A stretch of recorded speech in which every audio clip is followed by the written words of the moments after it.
bleed green? Are you an ultimate Eagles football fan? Well, you're in the right place.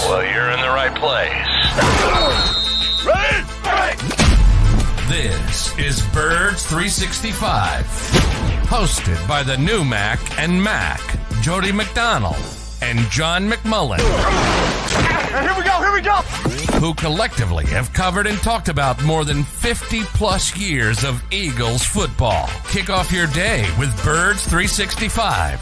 You'll get debate. We love to argue. You'll get the real story from inside the locker room. And you'll hear from some of the great football minds from around the region. You're about to become an Eagles insider. Get in the game. Join Jody Mack and Johnny Mack and join the football community that flocks to Birds 365. Birds 365 starts right now. Welcome to the NFL. Let's go! Let's go! Go!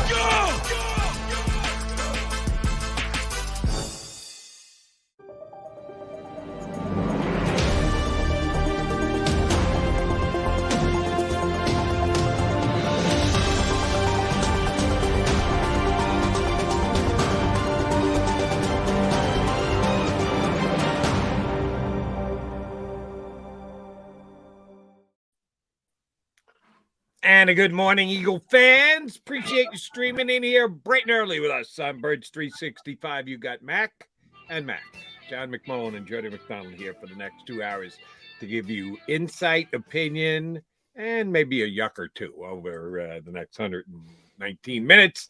John McMullen, yesterday, Nick Sirianni got a chance to sit down and talk to you guys, the beat crew that covers him on a day-in, day-out basis. Good to know that he's an equal opportunity chain pizza eater and that Little Caesars was the pizza of choice this week. Gotta go local, Jody. I'm upset at Nick Sirianni. You gotta go local. One of the better lines I heard on WIP yesterday, I was driving around in the afternoon, shaming him as an Italian, that how can a true Italian go with chain pizza when there are so many great local restaurants? That's what we wanted to get into. Heritage shaming for the head coach of the Eagles on a week of the championship game. You know, for all the pandering he does for these people, you think they'd give him a pass occasionally. But unless you win, no passes. No passes given. Unless you're directly pandering to that individual, you're putting yourself out there for potential criticism, which is it's so ludicrous. It's funny. The coach did kind of open the door for Avonte Maddox. We're hoping we can get him. We hope we can get him up to speed.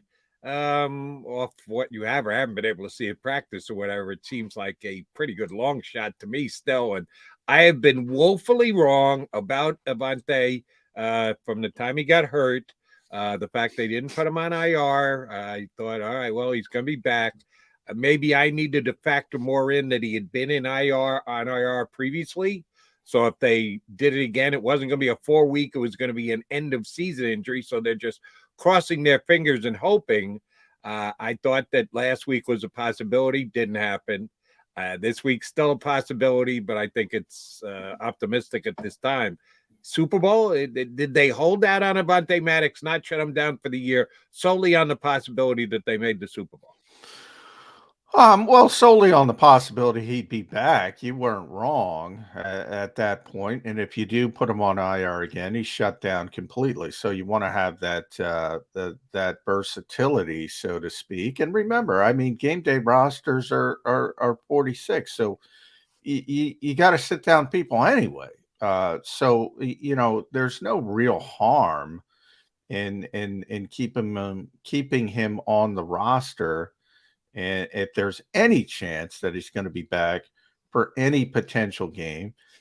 And yeah, I mean, Thursday's the big day this week. That'll be the big practice day. They'll have a Wednesday walkthrough. And if he's back on the field, that's a good sign that they're trying to get him ready for this particular game. I think he's very important for this game for the reasons I stated yesterday. This team works the middle of the field. This team's very good working the middle of the field. and they break a lot of tackles, and they get a lot of yards after catch. So the more people you can have, Avonte and C.J. Gardner-Johnson specifically, those are playmakers. So to have them against the 49ers playmakers would be a big boost to this defense. And there's a chance. I mean, guys fight through things this time of year that they maybe would not fight through earlier in the season. So, San Francisco, Christian McCaffrey's dealing with a calf injury. Well, Kyle Shanahan already said he's playing. Guys are playing this time of year if they can get out there. So Thursday is the big day with Avonte Maddox. Do the Eagles, and this is a difficult question to ask, but I'll ask it of you anyway. Let's say he's not 100%. They can tell he's not 100%. That he's not full of Avonte Maddox. Deactivate him anyway for depth purposes, to use him part-time, to have him be a quote-unquote substitute, or does Avonte Maddox need to be Avonte Maddox to be up on game day? Well, I don't think he has to be 100% from a medical standpoint. There's so many guys are banged up here that this time of year that aren't even on the injury report. I mean, that's how the NFL is. So from a medical standpoint, it's more of, can you hurt yourself more? Are you putting yourself at more risk if you go out there? The answer to that is no. And it's just a pain tolerance issue, like Jalen Hurts, like Lane Johnson. Those are pain tolerance issues. They're going to be cleared if they want to go. There's a lot of things that go into it. They have to want to fight through it. The team has to be comfortable with it. And at the end of the day, like I said, a lot of NFL players play injured. There's a difference, as the old cliche around the league. Are you hurt or are you injured? If you're injured, you're out. If you're hurt, you're out there in the NFC Championship game. In this particular case, Avonte's been out for a while. That factors in as well, because you have conditioning issues. Is he ready to play from that standpoint? Whole bunch of things come into it. But this time of year, it's all hands on deck. It's all hands on deck. And the Eagles have done a nice job sort of navigating without him both times. But they've had some ups and downs. They're clearly not the same team when he's out there. They did a nice job, maneuvering and putting C.J. Gardner-Johnson in that sort of hybrid role. So he's playing both safety and nickel corner, depending on what they need. But, at some point, the best 11 on the field, as well as Reed Blankenship has played, you'd rather have Avonte Maddox on the field. I agree. And your point about CJ playing a combination role, it just goes to add to the importance of CJ Johnson. What an acquisition that was by Howie Roseman. Yeah, people are stealing his car. You see that? Unbelievable. Not what you want to see the week of the championship game when you're staying home for the game. You work all those weeks to get that home field advantage for the biggest game of the year in your conference. And they go steal one of their star players' cars before the I'm guessing the individual who robbed the car didn't know it was Chauncey Gardner-Johnson. No. Well, he shouldn't steal it anyway. But hopefully some people give you some what on the back end of that for stealing CJ's car. Yeah, we'll see. If someone in the crew is a diehard Eagle fan, there might be heck to pay. All right. The other thing that was of interest to me, and Sirianni was his usual self. He didn't give you a whole hell of a lot, but he at least does it with a smile on his face. He was asked about A.J. Brown and the shots that the television crew got of A.J., a little disconsolate on the sidelines, didn't get a ton of balls going his way. As Sirianni correctly pointed out, we ran the ball as much as we did. Guess what? We didn't throw it to Goddard as much as we could have. We didn't throw to Devontae as much as we could have. We were so effective running the ball, just cut down on the number of passes that we threw, which was dead on accurate. But AJ didn't look all that happy on the sidelines. The coach said he was having a physical issue. And that, yeah, that's just the way the game plan went, but he has no issue, no problems whatsoever. Of course, he's going to say that this week. Is there an issue there, or is it just as soon as the game's over, all right, a little disappointed you didn't get the ball enough? That's all that matters. Let's move on to the San Francisco 49ers. You didn't know it at the time, but you know it now. There's not a problem there with A.J. Brown, is there? No, I think what you just said there at the end is more of the sort of take I would have on it. Saw him in the locker room. He was fine. He was happy. He was celebrating with everybody. So it wasn't a situation where it was, woe is me, I didn't get the football. And this has happened throughout the season. It started week 1 in Detroit. Remember, we talked about Devontae Smith didn't catch a pass in Detroit. Oh, how are they going to get and he ends up setting a franchise record for receptions by receiver. This is an offense where, it's going to be different people each week. And that was a running game, 268. Now, if you run it and you run it and you run it and you're not having success, well, maybe there's an issue then. And maybe some of the receivers get upset and say, what the heck are we doing here? But they ran for 268. They won 38-7. It's kind of hard to complain when that happens. And if you do complain, you look like a you-know-what. But, AJ's like every star receiver. He wants the football. And that's pretty much what Nick said. Of course he wants the football. Everybody wants the football. And especially when it's a postseason game because there's more eyes on you. But this was a game, and I give the Eagles coaching staff credit. I give Shane Steichen credit all the time.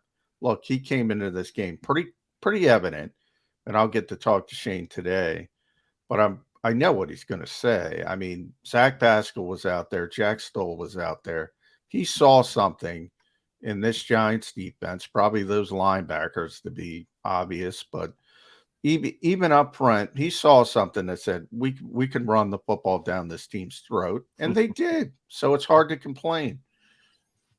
Agreed. And, oh, by the way, just in case AJ's listening this morning, I'm going to take the under 262 running against this 49er defense this week. If Shane Steichen sees that again, he will be shocked. I will be shocked. This is a different defense you're facing than the Giant defense last week. Oh, I think you're going to need to throw the ball a little bit more, which means your number's going to get called, AJ, which means get ready to make some big plays because the Eagles will not run the ball the same way they did against the Giants, against the 49. I know I'm going way out on a limb here, predicting the Eagles under 262 yards rushing against the best defense in the NFC. I'm taking a wild hot take stance here, but yeah, I'd like that prop bet if you can get it. I'd go under 268. You go under 262. Yeah, you and I could 268. 268. 268. Sorry. Well, I'll set the number 262. So all right. At least have to think about it. How does like minus 2,000 sound? That's would be the number. You'd have to put up 200 to make 10. Would be my guess on that coming up this weekend. All right, coming up with us in just a couple minutes is one of our faves. Marcus Hayes, been covering the Eagles for a long time, been covering the entire sports landscape here in Philadelphia for years, does it for the Philadelphia Inquirer, the old ink-stained wretch himself from the Yankee and WIP. Marcus Hayes, going to be our first guest up here on Championship Week Tuesday on Birds 365.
My name is Fran Salerno, and I'm a managing director here at Del Valle Insurance Group. Been in the business for over 36 years, saving people money on their insurance needs. Give us a call. Let us help you custom design an insurance plan that meets both your needs and budget.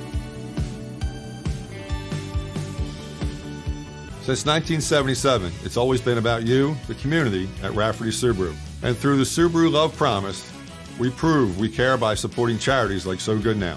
So Good Now helps kids in under-resourced areas by connecting them with student athletes to serve as mentors. We remove barriers so athletes can help youth in the corners of our communities where light and love are needed most. When you choose Rafferty Subaru, you help organizations like So Good Now. It's all about you at Rafferty Subaru. Go for the beers, go for the cheers, go for the hit and the hits. Go for the scene. Go for the screens. Go for the gallery. Go for the win. Go to Ocean. We all know that taxes are just part of life. It's true during our working years, but also in retirement. But what you might not know is up to 85% of your Social Security benefits might be taxed.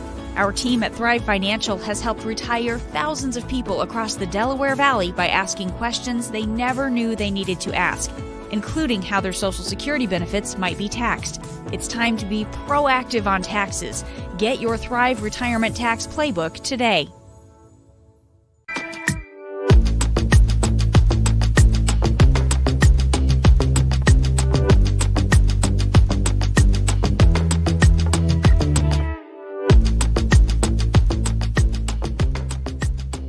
Post-game show with Seth Joyner. I knew that they had a running game. Derek Gunn. He has put in the effort. Devin Caney. Had we not won the Super Bowl, what would we be saying? And Mike Missinelli. Well, you know who Philly is. Post-game, now streaming on the 6ABC family of apps.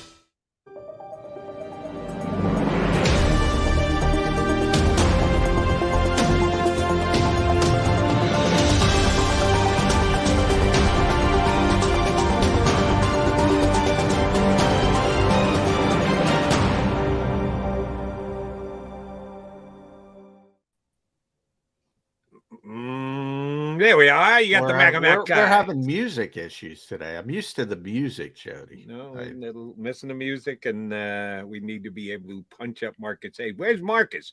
He was sitting there a second ago. Took a. He's coming back. Did he get a delivery from Amazon? I think he was over maybe at the window. Amazon guy. We'll see in a second. Here we are. There Marcus, he is. Amazon package, Marcus. No, I've got a 10-year-old who's going to school. There we go. Yeah, that's even bigger. There. Yeah. Make sure you get him or her out the door. All right, Marcus, here's what I'm going to start with you. A fill-in-the-blank question. On a list of many impressive things that the Eagles did against the Giants on Sunday at Lincoln Financial Field, the most impressive thing, in your opinion, was what?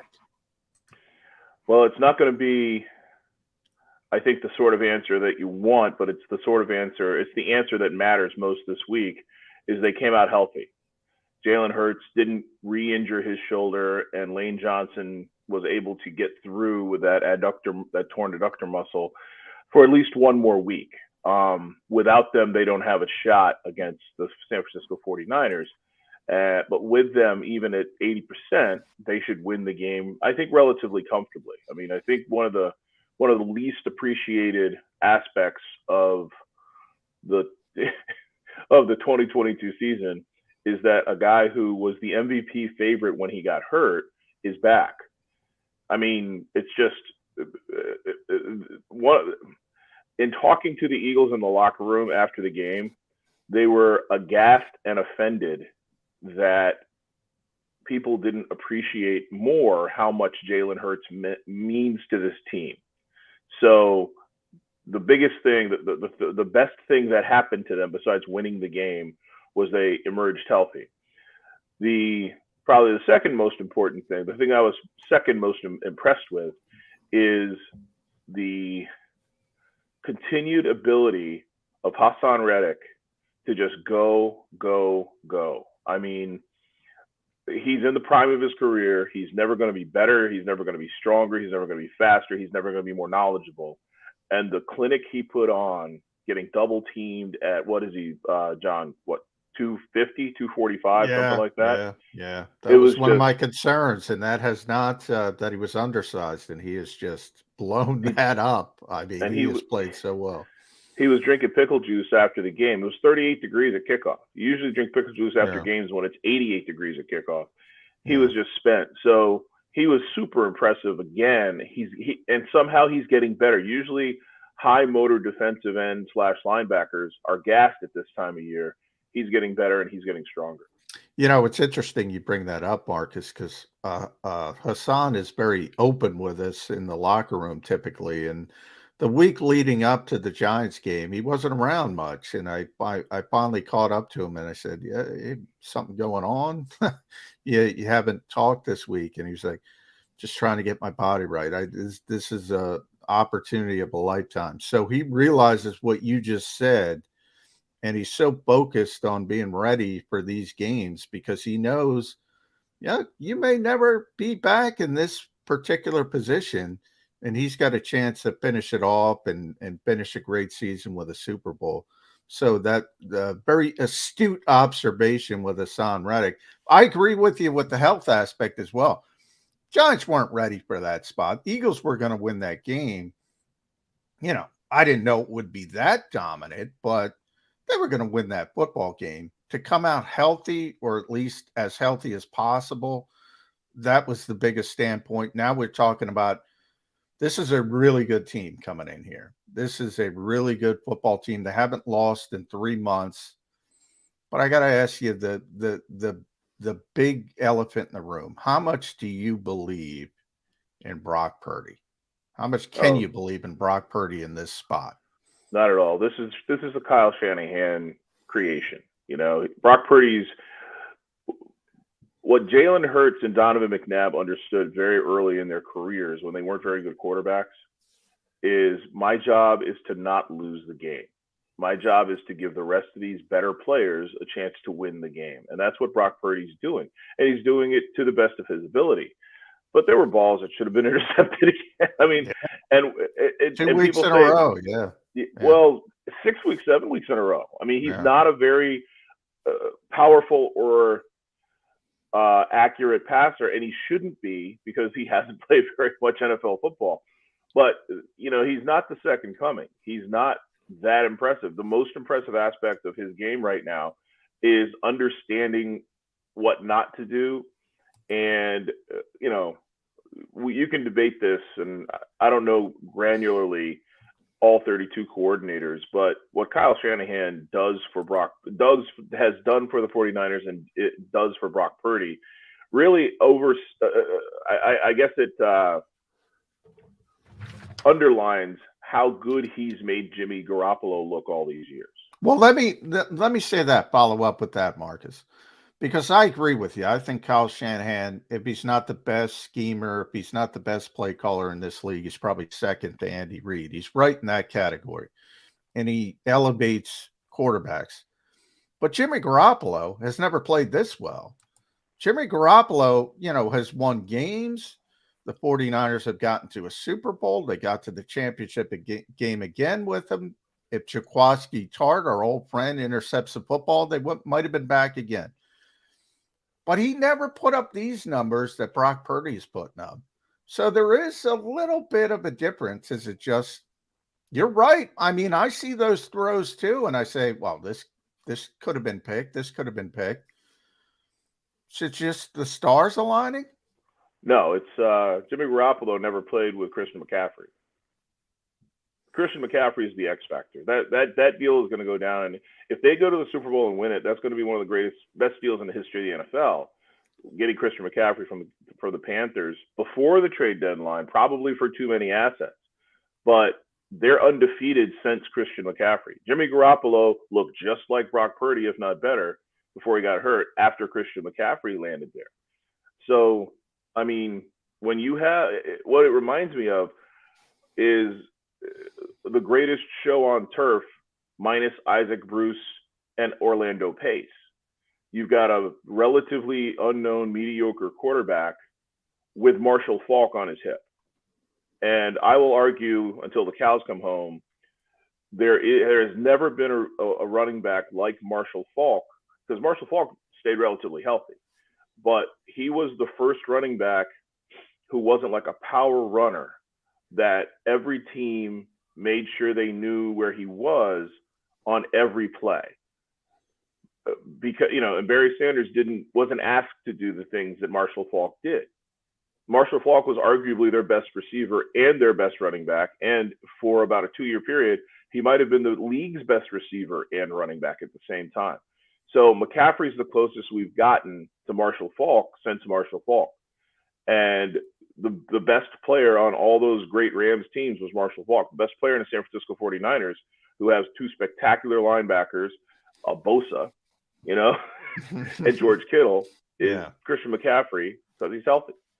Well, and thank you for doing that, because I tried to draw some comparisons between Brock Purdy and Kurt Warner. And they're there to be made. And we know how Kurt Warner's first year as a starter ended. That would not be good for the Eagles. And you mentioned the dropped interceptions this weekend against Dallas. You mean like the dropped interceptions the Eagles had against Davis Webb in Week 18? The dropped interceptions against the Giant game, the final Giant game. How many interceptions did the Eagles defense drop Week 18 against the Giants, which they needed to win to slam the door on the number 1 seed? A few, I guess. I don't understand what the correlation is. The correlation is that, yes, the Cowboys dropped a couple interceptions this week against Brock Purdy. The Eagles dropped a couple of interceptions. So if Purdy throws those same passes this week, are we sure the Eagles are going to turn them into interceptions? Yes, they're better. They're better than the Giants. Yeah. Then what happened? Well, they're better than the Giants, but an interception's an interception, right? Yeah.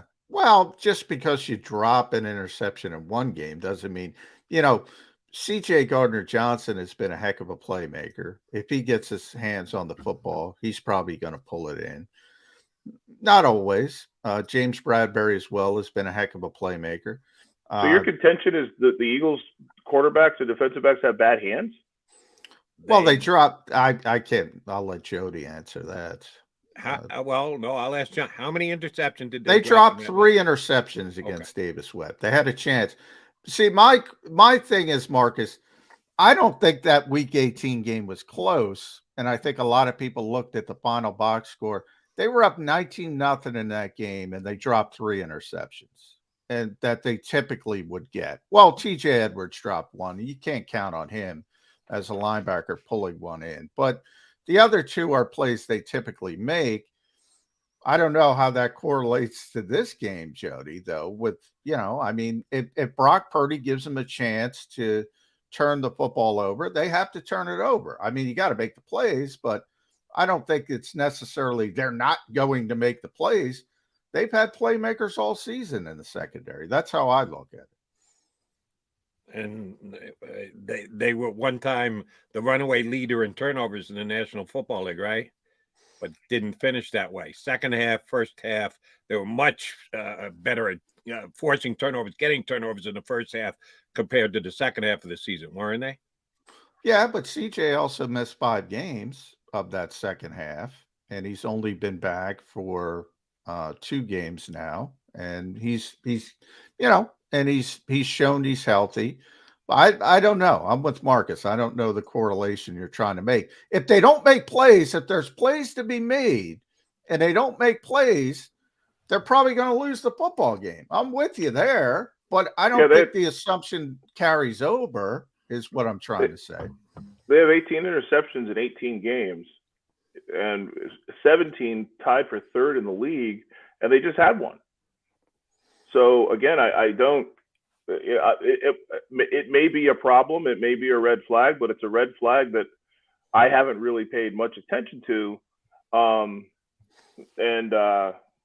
Dropped interceptions are often you get yourself in the right.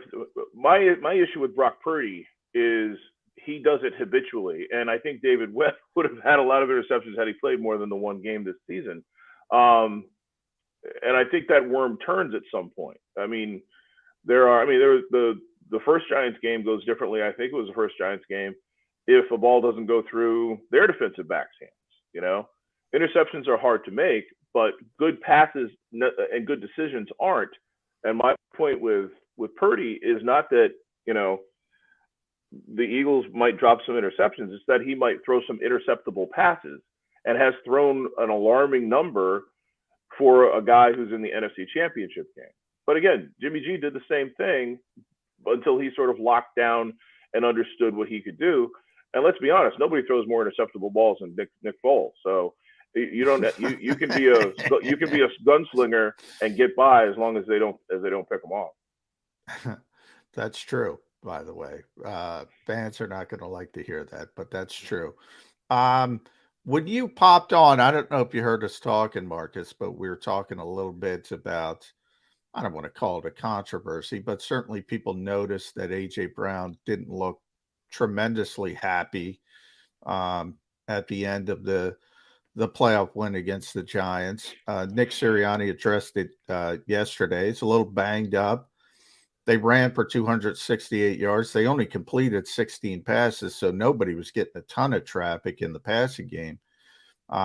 Did you make anything of that, A.J. Brown's perceived unhappiness?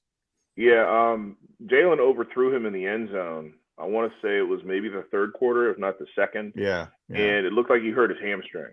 And he stayed in the game. He came out of the game right then, but he went back in. But he didn't seem to be as effective afterward. And he's a pretty emotional guy.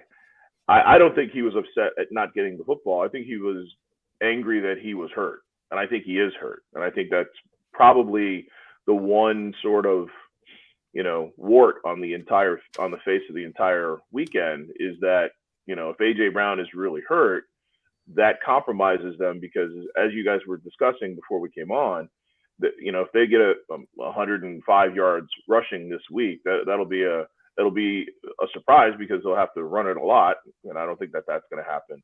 And this run defense is pretty good.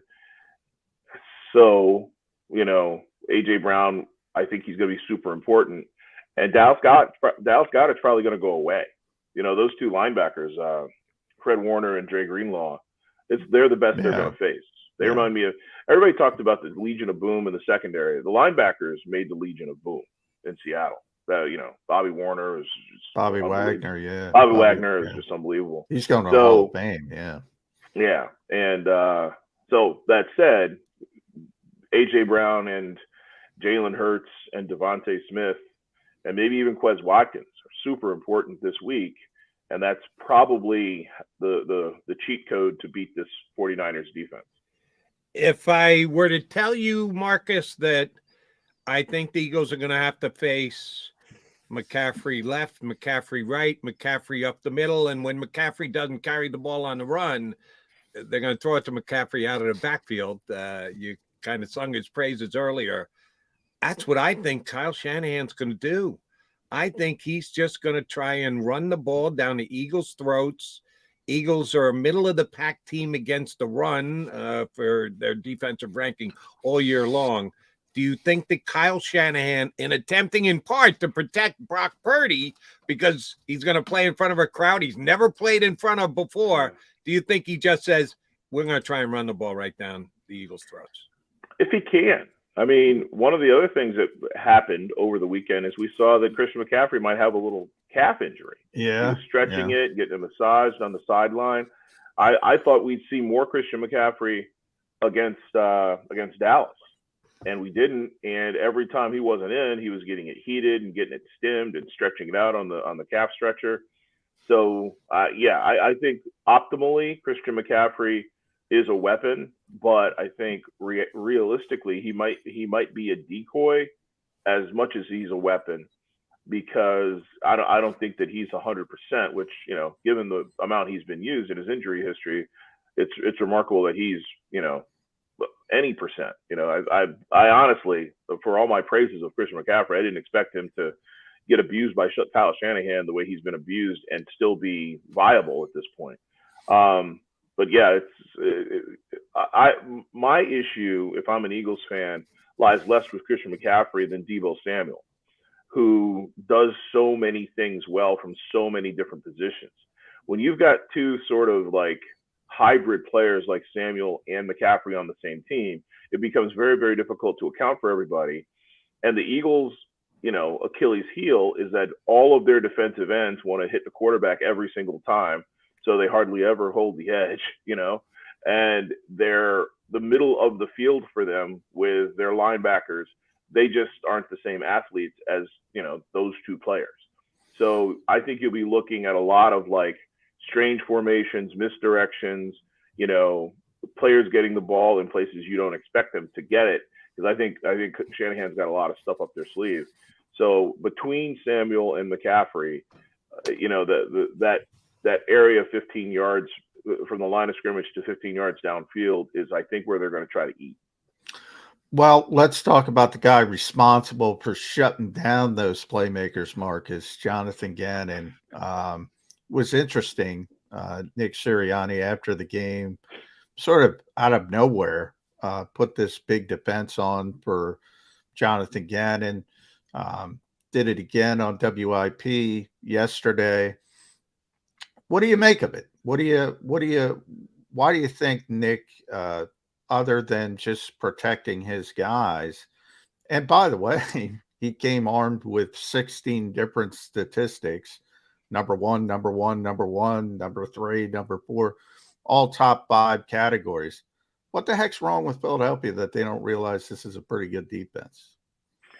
Well, we've seen Philadelphia, and to be honest, this show and a lot of other shows call for running the ball, better linebackers in the draft, running backs drafted higher. Not me, and not this show, and more blitzing.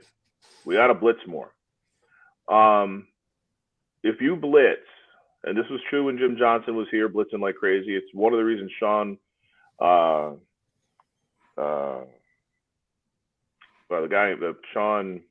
McDermott failed right. in Philadelphia. If you blitz, you don't have the horses to blitz. You don't have the defensive backfield to cover. You're going to lose games. The quarterbacks are too sophisticated, and so are the receivers. One of the genius aspects of Ricky Waters when he was here years ago is he could block the blitzer, which is a lost art. Nobody on the Eagles team could block a blitzer, and he knew when to release and be the outlet, and he could hurt you. So everybody's got one of those guys now. So it's just that simple. I think the first 7 weeks of his career as a defense coordinator, he blitzed 10% of the time, which was the least in the league by 15%, right? As a new defensive coordinator on a mediocre team in a town that loves the blitz, right? Where Fletcher Cox wasn't having a good year and was being asked to drop into coverage. So Jonathan Gannon laid a very, very rickety foundation for himself, but at the time we didn't realize that he just didn't have the horses. He has the horses in the defensive backfield now to both get home. Avonte Maddox was injured coming up to hit a quarterback rolling out in the flat, and Dak Prescott had completed a pass with Avonte Maddox on him earlier in that game. Chauncey Gardner-Johnson blitzed, I think, on the second play against the Giants this time and forced an interception. Those two guys could get home. Those two guys have been hurt most of the year. So all that said, we're not a very sophisticated football town for an invested football town. And the teams that generally win are the teams that blitz the least, because blitzing leaves you open, and it's an admission of desperation. Number one, we can't cover. Number two, our defensive line can't get home. They spent a lot of money on they're spending $23 million this year on their cornerbacks alone, and they're spending about $45 million on their defensive line. If you still need to blitz, then you misspent that money. That's a good point. Marcus Hayes with us here on Birds 365. All right, the at times overly emotional and reactive fan base that is Eagle Nation, they're going to try and make a difference on Sunday down at Lincoln Financial Field. And although I've been more of a Brock Purdy defender than detractor, I will readily acknowledge he's never faced anything like this before. Certainly not at Iowa State, not in his handful of road games that he's played. And that's all it is, a handful in the National Football League. How important is the home field advantage to the Eagles on Sunday? It's pretty important, but, I'll criticize the Eagles fans myself. you could take the air out of that stadium. It's really hard to take the air out of Seattle. It's really hard to take the air out of Kansas City. It's really hard to take the air out of Minnesota. And those are the comps, right? Those are the three loudest, hardest places to play in when the teams are decent. But Eagles fans, I wrote a column, I think, Saturday for Sunday about how everybody worried so much about this Giants game. Philadelphia is unbelievable, by the way, Marcus. Unbelievable how people worried about that game. Philadelphia fans are always waiting for the other shoe to drop. Yes. And I've been in the stadiums, both the Vet and the Link, where when the other team starts to do well, the fans can't. I don't blame them. I mean, some of them are alive for the /'64 Phillies, right? I don't blame them, but they're thinking, okay, here we go again. It's human nature. That said, if the game is relatively close at halftime, Brock Purdy will be a different man than he was at the first snap, because he's never had pressure. He's never had vitriol. He's never had venom like he's going to see it here. Yep. And he's not the only one on that team, so it'll be fun. I mean, Christian McCaffrey has never been in this situation either. So it'll be fun. It'll be fun to see how he does. Honestly, dude seems cool. He and Jalen Hurts are similar in a lot of ways. The moments aren't too big for them. Though I will say, in Tampa last year, Jalen looked like the moment was too big for him, but he was so fundamentally flawed and injured with his ankle that I'm not sure we got all of Jalen Hurts. But yeah, it'll be interesting to see how he responds to that, because it can be a huge factor. The Eagles fans can be a huge factor, but they have to stay engaged even if things don't look like they're going well. Yeah. If the snowball starts running down the hill, we saw it in 2018, the 2018 championship game. I mean, the interception by Patrick Robinson, the pick six, you heard the noise over across the Delaware River in South Jersey. That place will eviscerate Brock Purdy and the 49ers. But you get 3 and outs to start the game, you're going to hear the boo birds, and they're going to be quiet. They're going to be booing the home team. Even if you're down 6-0, that's the thing. I mean, the reality is you're one play from being down 13-0, and that's what the fans tend to focus on instead of, hey, it's only 6-0. But in other towns they're not as like that. If you're down 6-0 in Seattle, they're still going crazy. You're down 6-0 in Kansas City, you're still going crazy. But anyway, the fans will be a big factor.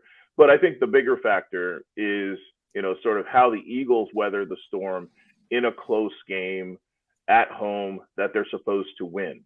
You can talk about the Niners and, them being a slight underdog in this game. I think the line's 3.5, 3. It was the last time when I went to bed last night. And them, what do they won now? 10 in a row, 11 in a row? 12. 12. They haven't lost in 3 months. All that said, the pressure is going to be on the number 1 seed and the MVP candidate, and Hassan Reddick, the Defensive Player of the Year, the number 2 defense that led the league with 70 sacks. The pressure is going to be on Philadelphia, and how they respond to that pressure is going to be a big deal. Tell me if this is a legit concern or not, Marcus. If I say ahead of time the better tackling team is going to win the game, who's going to win the game? Well, that was a big issue for the Eagles early this season. They didn't tackle very well. They seemed to get it right after the first 4 games, I think it was.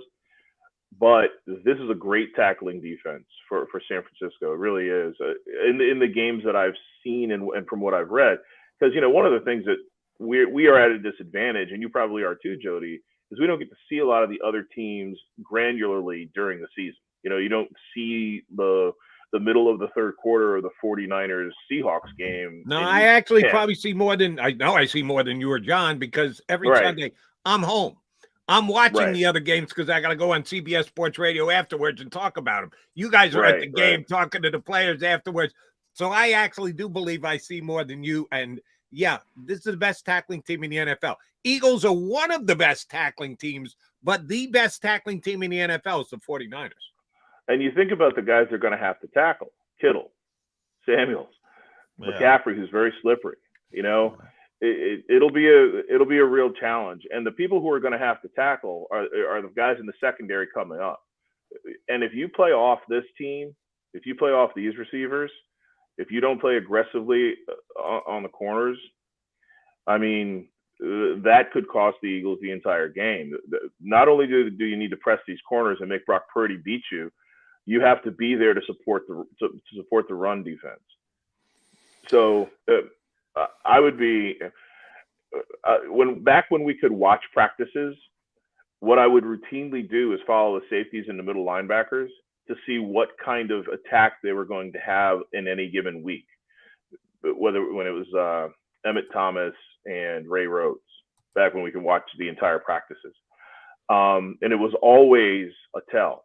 And I wouldn't write it because that would be abusing the privilege of watching the practice. But I would know what to look for during the games. And I would be delighted to be a fly on the wall when they're going through their defensive, their defensive game plan to see where, Epps and Gardner Johnson and the cornerbacks and TJ Edwards are lining up and how far off the ball and, whether they're going downhill or whether they're going sideways.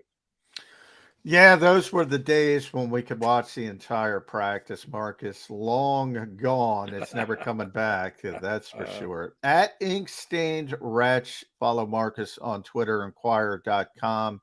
Tremendous columnist in the city. Voice of the people. I love that on your Twitter page. Sports Radio, WIP as well. You can listen to Marcus there. I'll end it here with you, Marcus. Sense of urgency. I mean, man, this was set up for the Eagles. They earned it, this number 1 seed. The New York Giants probably shouldn't have been there. They're not ready for that spot. The Eagles just a better football team. We talked about Brock Purdy. You're in the NFC Championship game. You're going to face a good team. You know that. But the quarterback's Brock Purdy. It's not, Tom Brady. It's not a superstar quarterback. And then we talk about this coaching staff is likely to get pilfered at some point. We talk about all the free agents, the sense of urgency for this team to take advantage of this situation at this point in time. How important is it? It's important. And I was astonished at their sense of urgency all the way through the season until Jalen got hurt. At that point, I think they thought they were going to cruise a little bit. But man, they were just ferocious last week. And I think we were all worried a little bit that the bye week, that the 3 games before the bye week and the bye week might have taken a little fire away from them. But they were more intense for their, divisional playoff game than they had been probably since Detroit. That was a heck of a showing in, what is week 19 for them. So I think Sirianni and Hurts and Cox and Graham and Kelsey have done a great job of making sure that this team plays as well as it can as often as possible. And that's a hard thing to do. It's the hardest thing to do in baseball, but it's a really hard thing to do in football as well. And I would be astonished if we don't get the best effort that they can muster on Sunday at 3:00. All right. My last question, Marcus, has to do with reading stats toward a potential win. This past week, Jalen Hurts made a play on the first possession in which he ran and took contact. And he got back up, brushed himself off, and said, let's go. It was huge, not only for the gain that he got on the play, but letting the Giants know, oh, he's ready to run. So if you were thinking you could do what you did the week before or 2 weeks before, last game of the regular season, and just take out the +1 aspect of it, wrong. We're going to use them how we need to use them. And surely Steichen did, and they had a phenomenal offensive game. I think he needs to not only have that aspect of the game in play for Steichen to be able to lean on, but also make some difference-making plays, a big run or two. 9 rushes, 34 yards. That's less than 4 per carry. That's less than Jalen Hurts did all year. Is Jalen Hurts ready to make a couple of big plays? And that's may all need to be 2 over 10-yard, move the chains, first down type plays. Is he ready to do that against the best tackling team in football on Sunday? I don't think so, and I think that's going to be the reason the game is as close as it's going to be. They don't care if Jalen Hurts runs. They have the speed at the second level, not just the third level, but the second level to run him down and hit him. So I don't think it's going to be as much of a +1 because let's be honest. I mean, the threat of Jalen gaining somewhere between 7 and 25 yards on every snap freezes the middle linebacker and the safety. Yep. They're terrified of that. So, and when Jalen's in the flat, there's a real possibility that he's going to gain as many yards as that rolling receiver or tight end that you're covering. So you break up and he's gotten to the point where he's sophisticated enough to throw the ball just over you. The 49ers don't care if Jalen Hurts breaks the line of scrimmage. So that may lead to a couple of 15, 20-yard runs, but they'll gladly give that up. They'll gladly sacrifice that to keep him from going over the top, and they'll gladly sacrifice that to make sure that their linebackers and safeties shut down that, those slants and the seam for Dallas Goedert and those types of plays. But they're probably the only team in the league that has that luxury. And that luxury is the main reason, more so than Brock Purdy or George Kittle or even Christian McCaffrey, is the main reason they're in Philadelphia at 3:00 on Sunday. You got that right. Marcus, great stuff. We always have fun when we have you on. We thank you for doing it this week. Hopefully we get you on again because that means the Eagles keep playing. Thanks, buddy. My pleasure. Thank you for having me. Marcus Hayes from the Philadelphia Inquirer and 94 WIP. All right, Jody Mack coming back. Couple things I got to run by my partner, John McMullen. Next hour, we'll have another good spot for you. Rob Maaddi, the lead writer for the Associated Press, is going to jump in. Rob follows the entire league, but he's a Philadelphian at heart, so he's got the Eagles in his sights every single week. Maaddi Man will join us coming up about 25 minutes from now. But more Birds 365 with Mac and Mac next. Keep it here.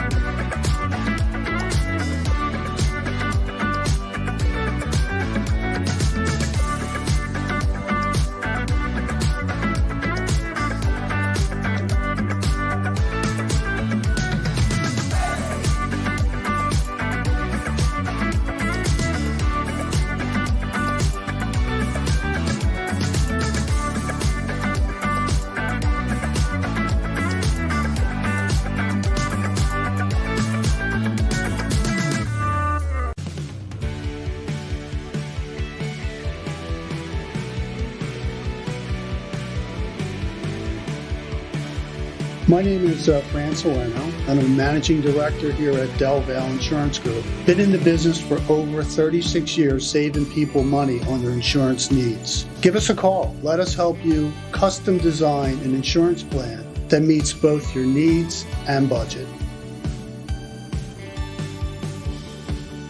Since 1977, it's always been about you, the community, at Rafferty Subaru. And through the Subaru Love Promise, we prove we care by supporting charities like So Good Now. So Good Now helps kids in under-resourced areas by connecting them with student athletes to serve as mentors. We remove barriers so athletes can help youth in the corners of our communities where light and love are needed most. When you choose Rafferty Subaru, you help organizations like So Good Now. It's all about you at Rafferty Subaru. Go for the beers, go for the cheers, go for the hit and the hits. Go for the scene. Go for the screens. Go for the gallery. Go for the win. Go to Ocean. We all know that taxes are just part of life. It's true during our working years, but also in retirement.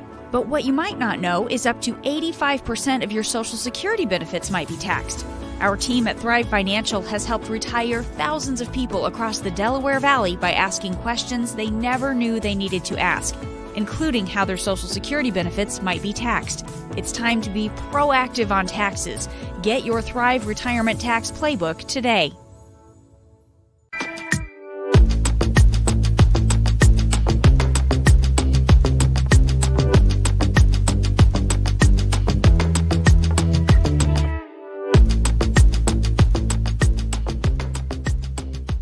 Post-game show with Seth Joyner. I knew that they had a running game. Derek Gunn. He has put in the effort. Devin Caney. Had we not won the Super Bowl, what would we be saying? And Mike Missinelli. Well, you know who Philly is. Post-game, now streaming on the 6ABC family of apps.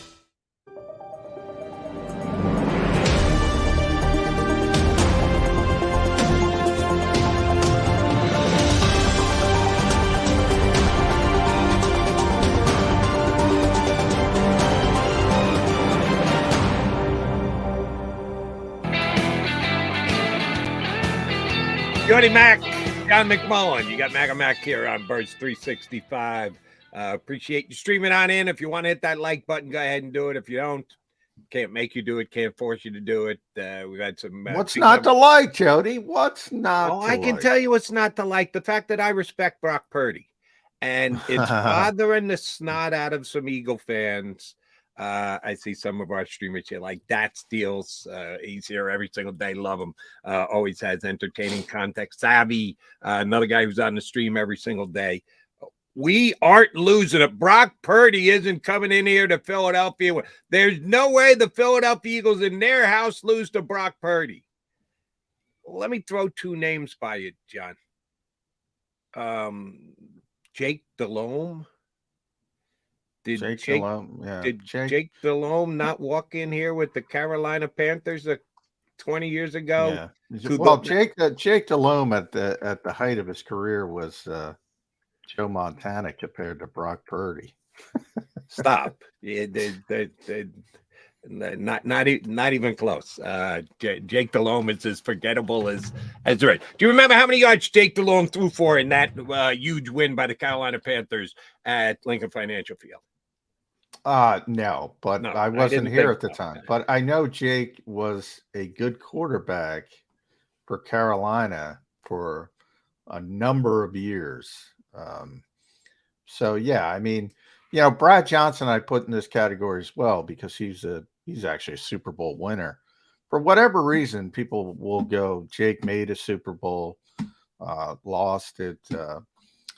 Brad won a Super Bowl. Obviously, they're not great quarterbacks, but they were good, solid NFL quarterbacks for an extended period of time. Now, maybe Brock Purdy turns out to be that down the road. Look, I'll be the first to admit, and I criticize others, and it's human nature. You know, pedigree plays into it. And I criticize all the people who say TJ Edwards isn't a good player because he wasn't drafted. But he's done it now over a sustained period of time. I understood why people didn't believe in TJ Edwards. I understand that. At some point, you have to open your eyes and let the meritocracy in and say, you know, but this is still a very small sample size. This is still, you know, you know, it hasn't been tested. Kyle Shanahan is the best play caller, in my opinion, in the NFL. He is protecting him. He is holding his hand. But so what? I will say this. I agree with those Eagles fans, Jody, that say there's no way Brock Purdy is coming into Lincoln Financial Field and beating the Philadelphia Eagles. But I would add to it, the San Francisco 49ers can come into Lincoln Financial Field and beat the Eagles. Right. Because there are other people on the field who are helping Brock Purdy out, including Kyle Shanahan, including Christian McCaffrey, who Marcus is right, is the most difficult running back to deal with in the NFL when he's healthy, and Deebo Samuel, and George Kittle, and Brandon Ayuk, and Trent Williams, and Fred Warner, and Dre Greenlaw, and Nick Bosa, and on and on and on.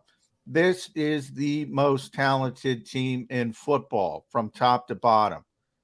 The 49ers can. Brock Purdy, yeah, that's a bit of a break, to be honest. You know, it could be Patrick Mahomes in the Super Bowl. It could be a superstar quarterback. It could be Joe Burrow. Those are superstars. This is not a superstar. But there are other people on the field that are going to be helping Brock Purdy. Right. And off it. On the scoreboard down at Lincoln Financial Field, it isn't going to be Purdy against Hurts, is it? It's going to say Eagles versus 49ers. It's the teams and the overall rosters that will decide the game. I'm just pointing out that Brock Purdy's undefeated. He can't be better than that. The one-loss record is the one that kind of trumps all other records. And to this point, Brock Purdy hasn't lost yet. And I think people are looking past that and purely looking at, yes, the fact that he's only played 8 games. Well, he's 8. It's not 2. It's not 4. It's 8. And he hasn't lost yet. And I'm with you. The reason that he hasn't lost yet, big part of it is, yeah, he's got a phenomenal roster that surrounds him. He's got Deebo Samuel and Christian McCaffrey and Trent Williams and a phenomenal defense. Sorry, Eagle fans. The Eagles, when they take the field on Sunday, will be the second best defense on the field. Now, they might very well be the second best defense in the entire National Football League. 32 teams, the Eagles might be number 2. Number 1 is the team they're playing, is San Francisco. I just think their defense is that good, and that's the reason why I think it's a toss-up game, one that can go either way. If the Eagles are going to win it, I think they're going to need a big outing from Michael Jordan. I mean, Jalen Hurts. Yeah, that's probably not a good comp. I sometimes I wonder about Nick, but you know why I like that? Because, and I've taken grief from it here on the stream, WIP, blah, blah, blah, Twitter. I've used the comp of Kurt Warner to Brock Purdy. And people go, how the hell can you? Brock Purdy's played 8 games. Kurt Warner's a Hall of Famer. You're not understanding the point I'm trying to make. I'm comparing Brock Purdy's first season as a starter to Kurt Warner's first season as a starter. I'm not going out on a limb and going, Brock Purdy, because he's done this for 8 games, going to be a Hall of Famer. I'm not stupid enough to do that. He's got to go a little bit longer before I'm going to go down that road. But you sure as hell can compare what Brock Purdy has done in his first chance as a starter as compared to what Kurt Warner did in his first chance. 1999, when Trent Green went down with an injury, I took call after call after call here in Philadelphia, because you remember who the Rams were coached by, right? That Vermeil guy, who was still generating a lot of interest here in Philadelphia. Oh, this cookie's got to crumble. This Cinderella's got to turn back into a pumpkin. Kurt Warner can't continue to do this. And then they had a parade. So he did. He proved he could do it. Why? Because he had all these amazing weapons around him. Guess what? So does San Francisco. They have a lot of amazing weapons around Brock Purdy.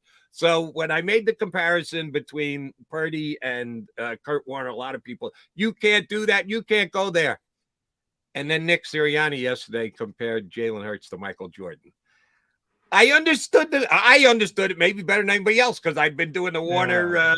Well, I don't care about the comp. I understand what he was trying to do as well. It just makes it harder because other people are going to take it out of context. And anytime you bring up, a legend like that, people are going to take it out of context. That's what I mean. I don't think it does Jalen Hurts any favors when you bring up a name like that. That's all I mean. I mean, just, don't compare people to, sacred cows. And that's what Michael Jordan is with many people. And I understand what Nick was trying to do. He wasn't trying to say he's going to be the greatest player in his sport. He wasn't trying to say that. But again, it gets lost in translation. And that's why I think it's a disservice to your players when you bring up legends and comping him to current players. Was a little taken back by it, but I knew right where Nick was coming from because people had given me grief the same exact way because I've been comparing Brock Purdy's first season to Kurt Warner's first season. Not Kurt Warner's entire career, just Kurt Warner's first season. Yeah, coming out of left field, it's a good comp for coming out. Dick Vermeil cried when Trent Green got hurt because he thought his season was over. He was weeping because he thought his season was over. Coming out of left field, it's a good comp. Where I differ, and Marcus brought this up as well with Marshall Faulk, I'd like that comparison, Marshall Faulk with Christian McCaffrey. But the Rams had a different offense. The Rams chucked it all over the field. The Rams threw it downfield. Kurt Warner threw it downfield to Isaac Bruce and Torrey Holt. and they were just the most explosive offense we've ever seen to that point in history. Kyle built on the running game, play action, all this, eye wash, all this yards after catch, quick throws. That I don't like the comparison. Completely different offenses. Kurt was asked to do a lot more throwing the football down the field. In fact, that's one of my criticisms with the teams that have played the 49ers with Brock Purdy. And Dallas, which has a good defense, by the way, and they played well. But the defense played well enough to win. They generated pressure in the first half. Yeah. Oh, Purdy, they played Purdy well was enough under to win. siege in the first half. But in the second half, when the 49ers started to get a little bit of tempo going, a little bit of sort of, feeling themselves, it was the quick stuff over the middle, And Dallas wasn't taking that away. And I thought, I don't want to criticize Dan Quinn because I'm sure Dan Quinn was telling the player, you got to execute if you're the players, and you're giving guys outside leverage, and they're throwing the ball inside. I just didn't think they executed well. You got to make this kid throw the football outside the numbers. Maybe he can do it. I don't know. Maybe he can do it. And that's why I don't like the comparison of the offenses. Kurt Warner was just chucking the ball all over the place. And he had a great safety valve as well, which helped in Marshall Faulk. But the 49ers, they have a completely different offense. Right. But here's what I'll say about taking away. Is it easier said than done to just take away George Kittle over the middle? Is it easier said than done to just take away Deebo Samuel? Yeah. Wave your magic wand and say, Deebo, you're not getting the ball over the middle. George, you're not getting the ball over the middle. Those are phenomenal, talented players who get separation. And you're right. I mean, Christian McCaffrey is the best. He is better than Marshall Faulk when it comes to catching the football. Wow. Now here's the thing with Christian McCaffrey. He's always hurt. I'm not saying he's true. I'm not comparing him but when he is, I remember that the Eagles wanted to draft him that year. I did a lot of research. I talked to a lot of people about Christian McCaffrey. They said he was the best route runner of any receiver coming out of college that year. And as everybody knows who his father is, he is an unbelievable football player from a versatility standpoint. Can't stay healthy, all that. But when he's on the field, he's really difficult to deal with. George Kittle, same way. But then I'm looking at the plays, and there was one big play where Kittle caught it, not the bobbling ball, but just a simple first down. Anthony Barr was in coverage, which is a mismatch at this stage of his career. Anthony used to be a good player, downside of his career, but he took outside leverage. That's the kind of stuff I'm talking about. Make it difficult for George Kittle.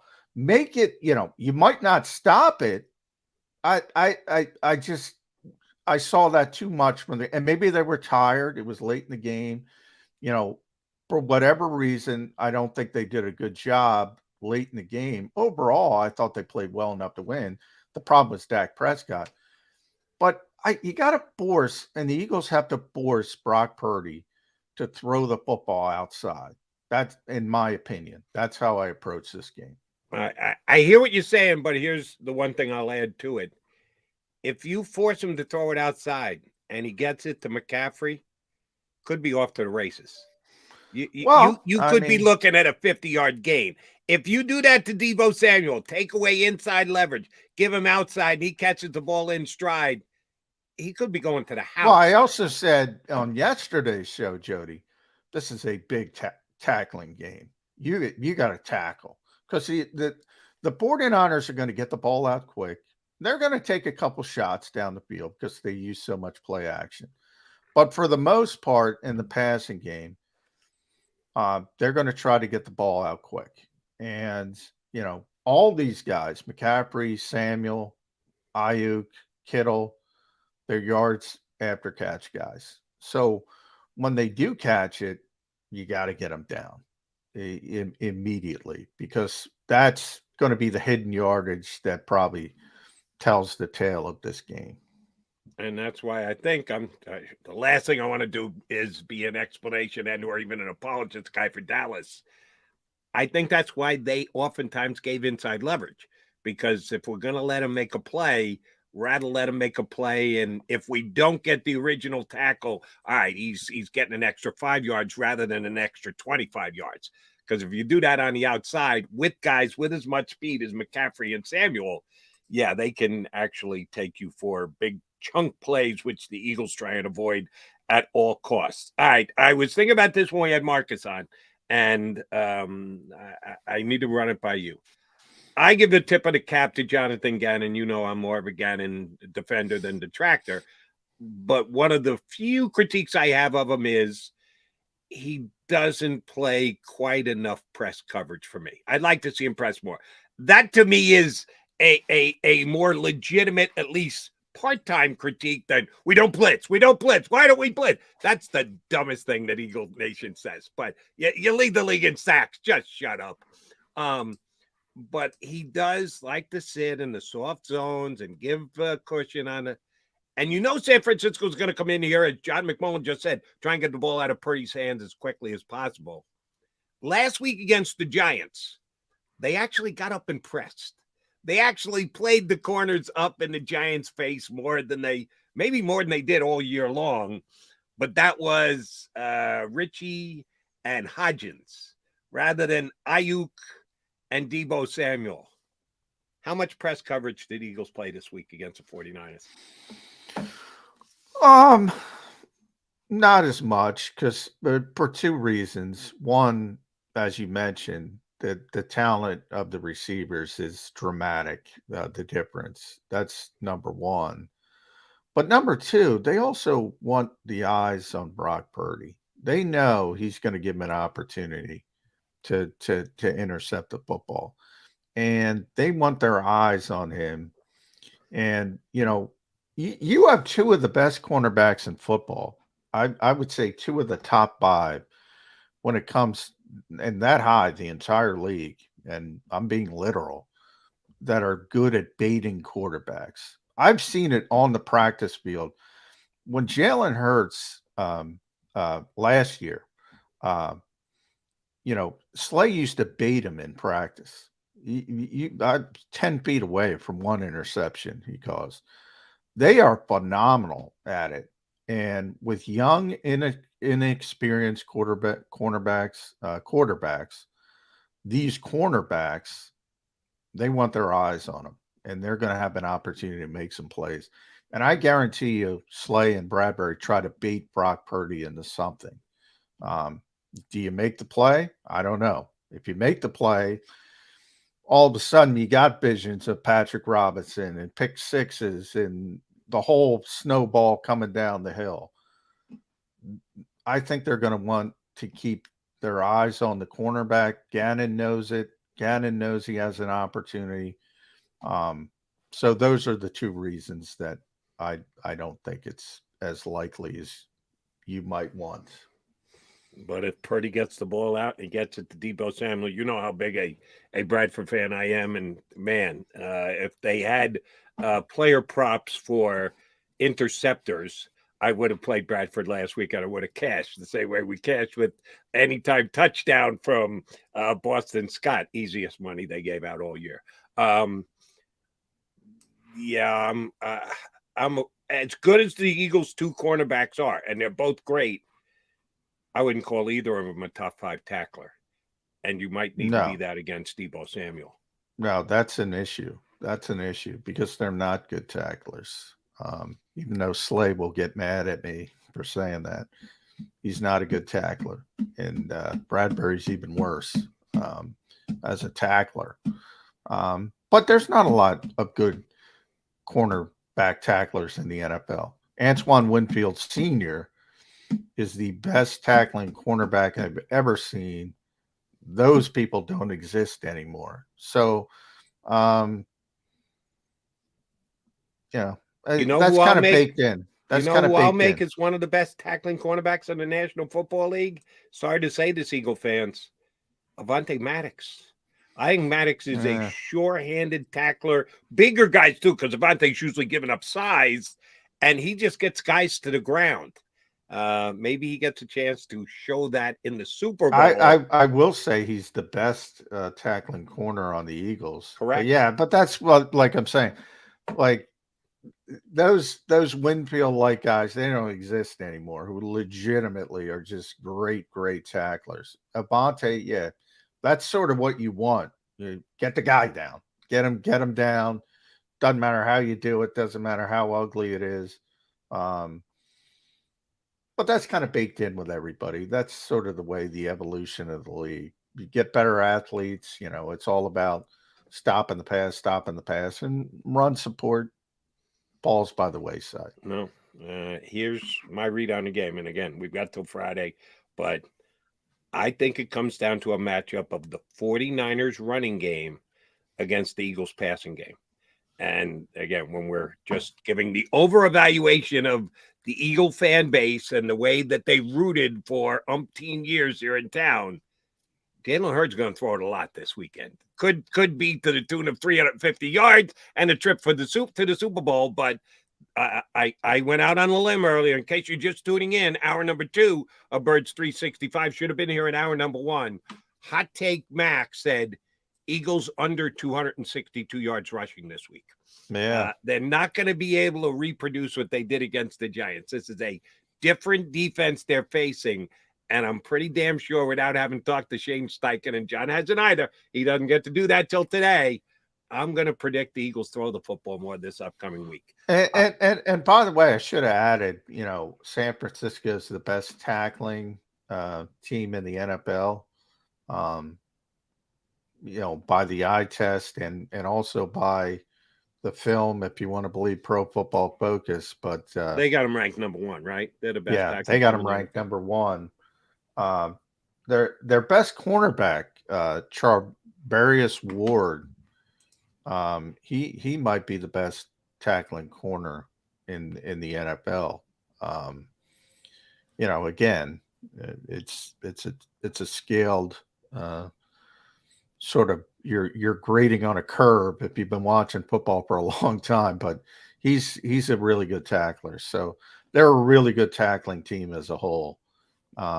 And he's probably the best cornerback tackler in the NFL. And by the way, their slot corner, Mr. Ward, the Ward representation. Jimmy Ward, yeah. Yeah, they're he can tackle too, but he's more of a cover guy, but he's one of the better cover corners in the National Football League, slot corners in the National Football League. Jody Mac here with you on Birds 365. I got to send out a reminder text to our bud Rob Maaddi. We're hoping he jumps in with us here next. Mr. Associated Press on Birds 365.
My name is Fran Salerno, and I'm a managing director here at Del Valle Insurance Group. Been in the business for over 36 years, saving people money on their insurance needs. Give us a call. Let us help you custom design an insurance plan that meets both your needs and budget. Since 1977, it's always been about you, the community, at Rafferty Subaru. And through the Subaru Love Promise, we prove we care by supporting charities like So Good Now. So Good Now helps kids in under-resourced areas by connecting them with student athletes to serve as mentors. We remove barriers so athletes can help youth in the corners of our communities where light and love are needed most. When you choose Rafferty Subaru, you help organizations like So Good Now. It's all about you at Rafferty Subaru. Go for the beers. Go for the cheers. Go for the hit and the hits. Go for the scene. Go for the screens. Go for the gallery. Go for the win. Go to Ocean. We all know that taxes are just part of life. It's true during our working years, but also in retirement. But what you might not know is up to 85% of your Social Security benefits might be taxed. Our team at Thrive Financial has helped retire thousands of people across the Delaware Valley by asking questions they never knew they needed to ask, including how their Social Security benefits might be taxed. It's time to be proactive on taxes. Get your Thrive Retirement Tax Playbook today.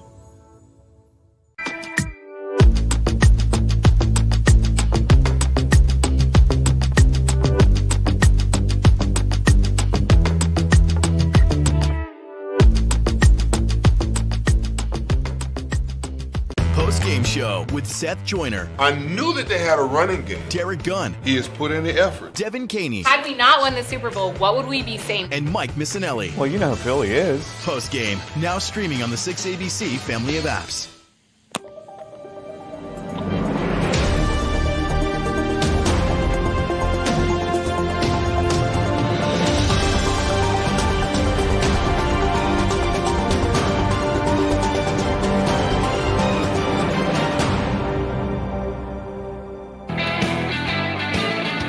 Birds 365 here on the JAKIB Sports YouTube channel. You got McMullen, McDonald, and there he is. We got another mobile guest checking in from the car. Our bud Rob Maaddi from the Associated Press.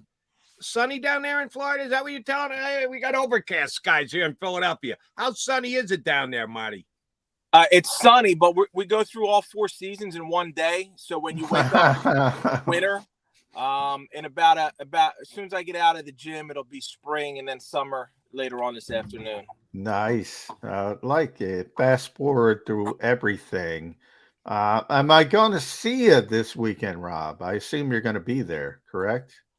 Yeah, I'll be there Sunday, even though Jason Kelsey told me to stay away a couple more weeks since they've been doing so well without me covering the team. But I just couldn't resist. It's the NFC Championship game. I haven't missed one at the Link.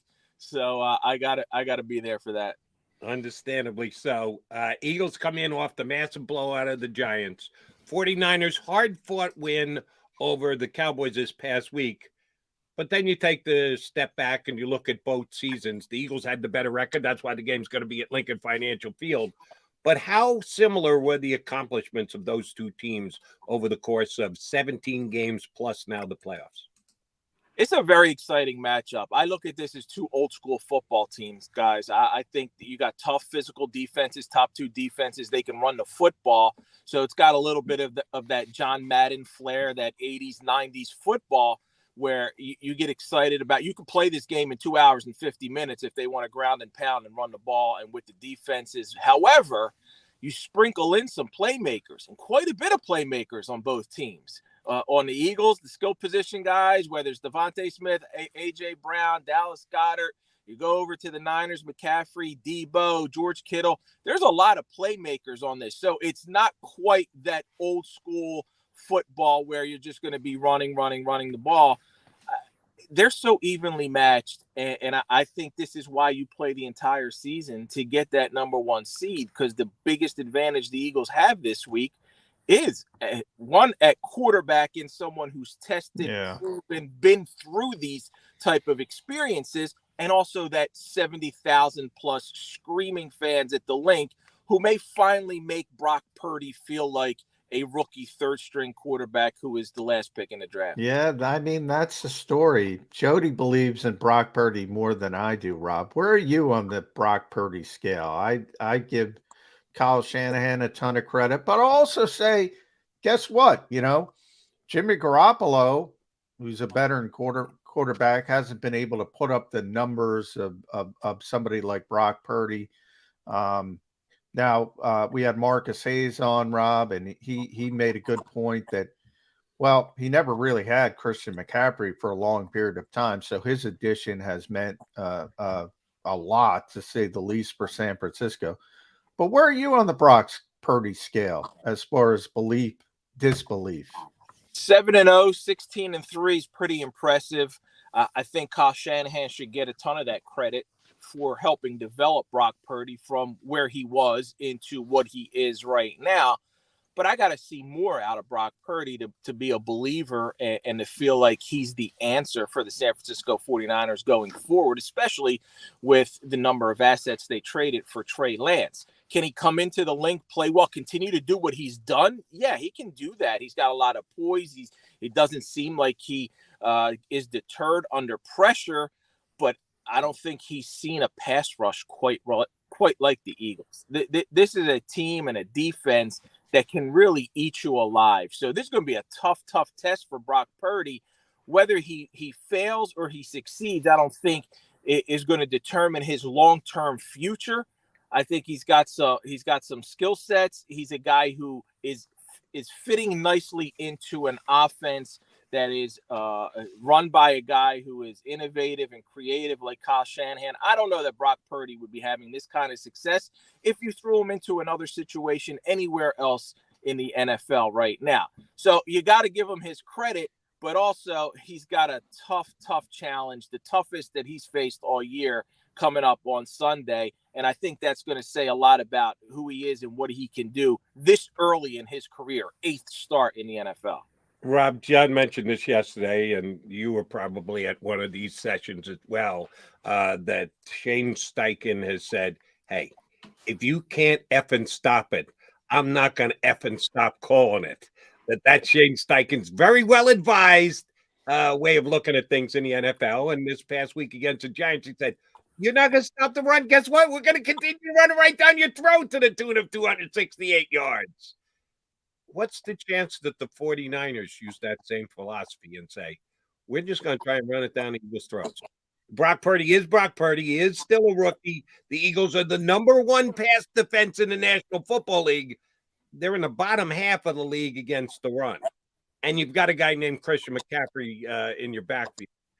Is there a chance the 49ers just come in here and say, oh, we're going to run the football, and if you stop us, you're going to win the game, but we don't think you can stop us. We're going to try and run it down your throats all afternoon. How big a chance is that of happening? Jody, more than a chance, I think that's got to be their game plan. You can't look at this Eagles defense and try and figure out a way to attack them other than doing that by trying to run the football at them. Now, it's not necessarily running the ball down their throats, although you can run in the middle. But the way Shanahan designs and schemes, and you got Debo getting some carries, and you got jet sweeps, and you got these exotic runs, whatever he wants to do, running the football is what the 49ers need to do and need to do effectively. I think all coaches, Jody, should follow the Shane Steichen philosophy. If you ain't effing stopping us, why not continue to do it? Like, there's too often we see teams, hey, they'll run the ball on first and second, they'll get 8 yards, and then all of a sudden they just go away from it, and they continue to do or try different things. If another team, if you are imposing your will on another team, if your offensive line is dominating like the Eagles were doing to the Giants, like the Eagles have done throughout the season, that O-line, you continue to do it, because sometimes a team just can't stop you. They're not going to be able to figure out a way to stop you. They're not capable of it. They don't have the players, the talent level, the strengths are not there to stop you. So I think from both sides of the ball, you got to do what works for you, continue to do it. Who cares about style points? It's all about getting the W, getting to that Super Bowl. So I would expect, but here's the thing. With the 49ers, you can run the ball, they can continue to run the ball, and then you got a guy like George Kittle over the middle. You got a guy like Debo who can stretch the field. Like, they have some weapons that you can't focus 100% or 95% on stopping McCaffrey and Elijah Mitchell in the run game, because they can beat you other ways. Yeah. And this is the first time the Eagles kind of get a taste of their own medicine, because it's so difficult to deal with the Eagles, because if you, hey, go shut down AJ, Devontae's there, Dallas is there. If you want to really focus on umbrella coverage as a whole, they can just run the football. And plus they have the +1 in Jalen Hurts. I want to talk about the coaches, Rob, because we all know. I mean, you and I have been around this league for a long time. Kyle Shanahan is so well regarded. If he's not the best play schemer, play caller, he's number 2 to Andy Reid. He's in that rarefied air. But guess what? You know, he has a lot of problems, just like Andy back in the day with time management. I think those play callers get bogged down. He was getting criticized for the way he handled the end of the first half against Dallas. Time coming off the clock. He's thinking about play calls. And all of a sudden, they convert a third down. They're able to get I think it was a 50-yard field goal from Robbie Gould, but it wasn't good. It wasn't good the way he handled it. And that's been sort of consistent throughout his career.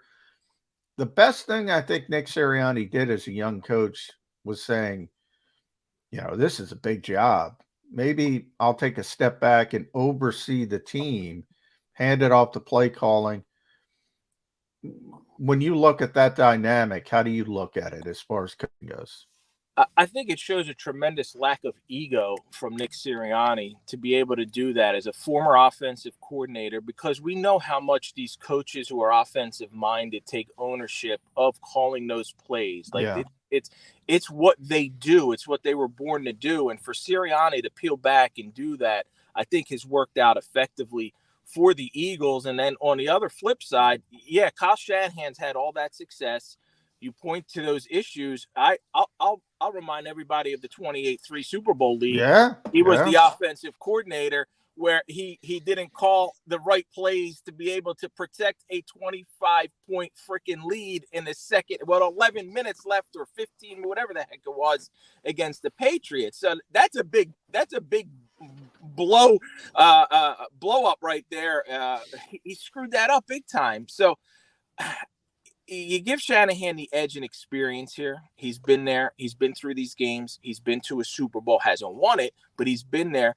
But I'm not gonna shortchange Nick Sirianni at all. Like the way he's coaching right now, it seems like he's got a feel for everything. You're seeing guys run.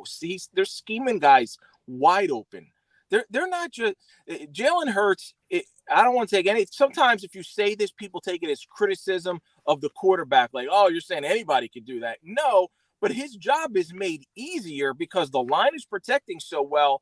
And the scheme is such that you got A.J. Brown sometimes running wide open by 6, 7, 8 yards. You got Dallas Goedert wide open by 4, 5, 6 yards. That's on coaching. Yeah, the guy's got to run the routes precisely. They got to have the skill to be able to do that. But I don't want to take anything away from what Nick Sirianni's been able to do as a play caller, as a offensive system scheme designer. Everything that he's been doing is right there with Kyle Shanahan. And I think this week it's going to come down. Coaching matters. Coaching, special teams every little detail is going to matter. And we'll see if Nick can out coach. We saw Doug Peterson do this to Sean McVay when he was the boy wonder. Let's see if Nick can do it to Kyle Shanahan. All right, so I want to take the head coach out of it partially. Play caller against play caller. Offense against defense. Shanahan against Gannon. Who's got the matchup edge going in? Jonathan Gannon gets far more respect, guys, right, nationally than he does locally. And we saw what Nick said the other night about Jonathan Gannon. The Eagles defense has been solid, strong, stingy, nasty. They got some players. The only area where I'd be concerned about San Francisco attacking the Eagles would be over the middle, right? There's some susceptibility there, attacking them over the middle with Kittle and what they can do. This one's going to be a classic chess match. If I had to give a slight edge, I would give a slight to Kyle Shanahan right now. But I think Jonathan Gannon's got a little bit of something to prove. I think Jonathan Gannon's defensive line and the ability to get to the quarterback and wreck things for Brock Purdy and Kyle Shanahan's going to show up big time in this game. Typically, when the Eagles play and Lane Johnson is on the field, you don't have to worry about the right side of the offensive line. A little bit different for a couple reasons this week. One, you got the Defensive Player of the Year on the other side, Nick Bosa, and Lane is playing through a torn groin muscle. And he was able to hold up very well against the New York Giants, who have some talent, but it's young talent that probably aren't ready to deal with somebody with the savviness of Lane Johnson. Nick Bosa is the best pass rusher in football. Ever since he got to San Francisco, I maintain that's when that team became a Super Bowl contender, Rob, because nobody can block the guy. And their one bad year is when he got hurt. When he's been on the field, he's sort of like their Lane Johnson. We always talk about that win-loss record when Lane's on the field, when Lane's off the field. Nick Bosa's their Lane Johnson. When he's on the field, they win. When he's off the field, they struggle. Is that one of the best matchups we're going to see on Sunday? I think that's probably one of the best matchups we might see, John, throughout the playoffs when you look at any one-on-one particular matchup. It's too bad that Lane Johnson isn't 100%. I wish I could see him at 100% going at Nick Bosa. He's so tough that he's going to go out there, and we saw that he was able to do it against the Giants. This is a different level. You're going up against a guy who's an all-pro, a guy who's a leading defensive player of the year candidate in Nick Bosa. But I think the X factor here for the Eagles is that they have Jalen Hurts. And Jalen Hurts' escapability. Jalen Hurts can create plays, can buy time. And if Nick Bosa he's going to win a couple battles with Lane Johnson. That's the thing. You know, we ask offensive linemen, if a guy gets 1 or 2 sacks, he had a great game. But then what happened the other 69, 70 plays? Yeah. And Lane hasn't given up a sack in well over a year. It's unbelievable. I mean, he does win 70 of 70 typically. I don't think that's going to happen, though. Yeah, that's a mind-blowing just to think about that. Yeah. Over a year that Lane hasn't given up a sack. Like I'm excited to watch. You know, I came on and I said it's old school football, the kind that John Madden would love. Man, he would love that matchup, Nick Bosa, Lane Johnson. If, let's say, Lane is laning out in the first half and Bosa's getting nowhere fast, you think Shanahan moves him or D'Amico Ryans moves him along the line? It's no picnic on the other side against Jordan Mailata either. But if Bosa's kind of shut out in the first half, you think they'll do some moving along that defensive line? D'Amico's got to do what he's got to do to win a football game. I would move him anywhere I needed to. I would line him up any particular way that gives you an advantage. You got to do it. Like this is win or go home. This is win or, you know, you're done. Season's over. So I certainly think D'Amico may have a few wrinkles up his sleeve. And obviously he could be coaching in his last couple games with the 49ers. He's such a hot candidate for a head coaching job. Anything is possible in this one, Jody. I think that might be the smart thing to do and not even wait, to mix it up a little bit and do it early. Yeah. The offensive line as a whole, Rob, I was thinking about this because, you know, we saw over a 7-day span Dexter Lawrence completely wreck a football game against Minnesota. And then I didn't even know he was on the field against Philadelphia.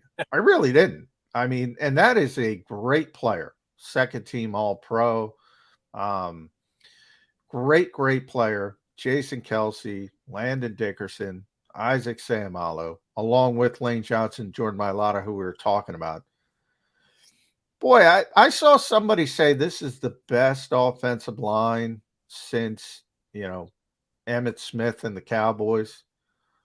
It might be. This is the best offensive line I've ever seen. And you know, that surprises me because Brandon Brooks was here and you had Jason Peters. But I think Jason was sort of slipping when Brandon Brooks was at the top of his game. Is this the best offensive line you've seen in your time covering the NFL?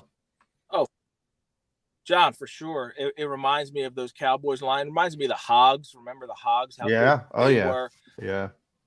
This is, I was trying to see whether or not some MVP voters would take a look at the Eagles offensive line. And I had one guy who's not a voter tell me Jason Kelsey's worth a top 5 pick.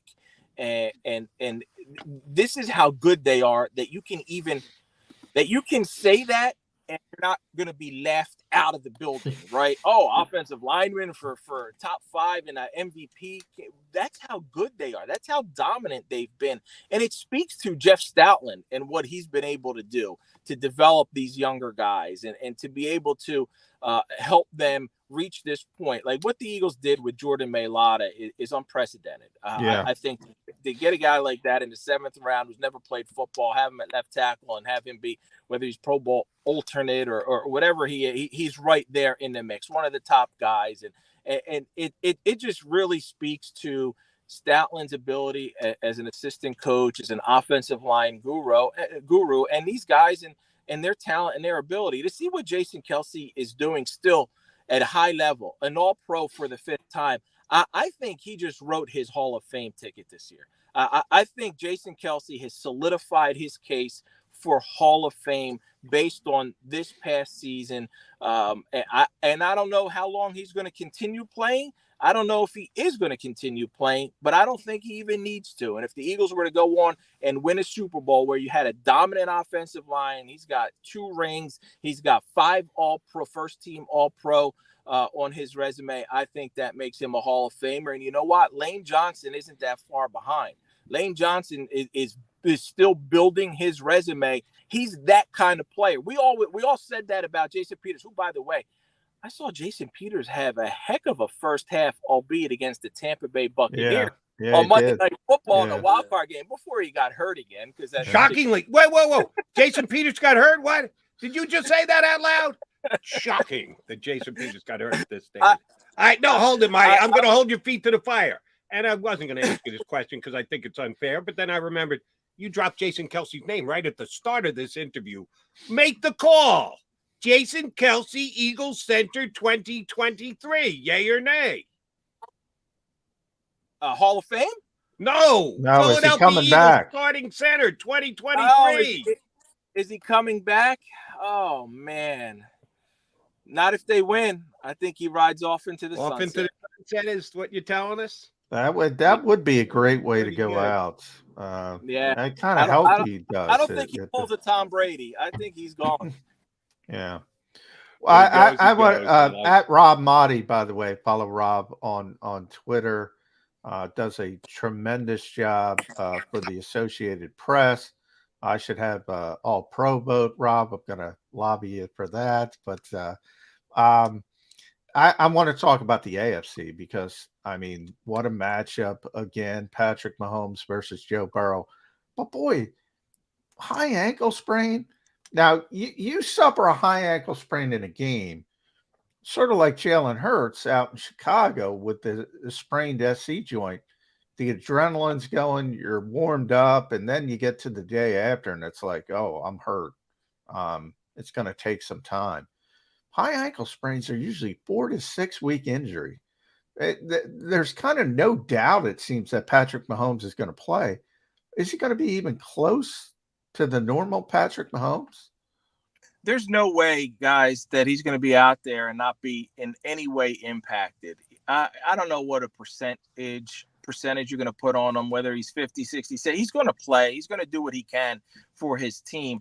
But like you said, high ankle sprains are normally 4 to 6, whether it's even if it's a 3 to 4, even if it's a 2 to 3, he's playing 8 days later. Playing 8 days later, he's going to feel it. It's going to limit his mobility. We saw what he was able to do against Jacksonville, and he's throwing passes on one foot off the other. He's doing whatever he can to have Chris Collinsworth. Gosh, please tell me Collinsworth's not doing this game this weekend. Yeah. Well, whoa. Time out. I'm going to defend Collinsworth. Collinsworth's worse than Romo? Romo never shuts up. Oh, my God. He just keeps talking and talking and talking. Yeah. Poor Al Michaels, because he doesn't talk enough, gets killed. And then Romo gets killed this week because he talks too much. Yeah, they don't pay those guys enough for the kind of criticism they take as the. By the way, Greg Olson is great. I saw somebody. Greg Olson's very Greg good. Olson Yes. is great. I want to get it.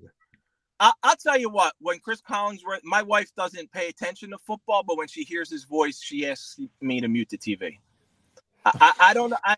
It's just something about maybe the way he's gushing over everybody. That said, Patrick Mahomes is superhuman. He's going to be out there. He's going to play. He's going to do things that are going to make you go, I can't believe he did that. I can't believe he did this. Whatever it is, I think he's going to be limited a little bit. And it's reasonable to think that. And I think it's reflected in the fact that the Chiefs are only a 1-point favorite at home. They're already factoring in the fact that Patrick Mahomes, while being very good, might not be Patrick Mahomes. All right, put you on the spot again, Maaddi man, because that's your gig now, Mr. Lead NFL writer. Eagles 2 coordinators. Both back? One back? Neither back? How pilfered are the Eagles going to be this offseason on their offensive coordinator, defensive coordinator, head coach positions? I think they're both going to be back. They're getting the opportunities. They're getting the interviews. And no team has made a hire yet. But when you look around and see the names and see the list and see how the league is pushing in certain areas, I wonder how that's going to have an impact on Shane Steichen and Jonathan Gannon. And I feel like there's a really good chance that they are both back with the Eagles next year. Yeah. There's only 5 openings, Rob. That's where you think Jerry changes course and maybe you think there's any additions. Sean McVay, I'm a little surprised he came back. That I thought he was leaving. But Sean McVay's coming back. Any surprises, late surprises with guys in the playoffs getting fired? To me, Brandon Staley would have been one, but the Chargers are bringing him back. McCarthy's the only other one, right? Yeah, and I'm surprised he's gonna keep his job. Doesn't mean that Jerry doesn't change his mind at some point. Maybe they make Kellen Moore the fall guy for what's happened in Dallas. The Buccaneers blew up their offensive coordinator. I thought they should have taken Todd Bowles with them. Yeah. But they didn't. They're going to give him another opportunity. So there was, going into the playoffs, I thought there were 2-3 possibilities, right, with the Chargers, Tampa, Dallas, depending what happens. And so far, none of those have turned into openings. And when you have only 5 and you have so many various candidates, I think that's a good thing from a selfish standpoint. If you're an Eagles fan, you want to see a guy like Gannon and Shane Steichen get. Well, now they don't want Gannon back. They want Steichen back, but they don't want Gannon. No. Well, a lot of them. I shouldn't say all of them, but yeah.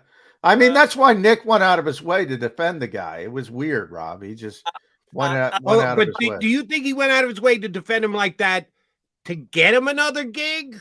Or to set up for the fact that he's going to stay? Hey, Philadelphia, wake up. We got a great guy here. You should appreciate him. What do you think his major motivation was there?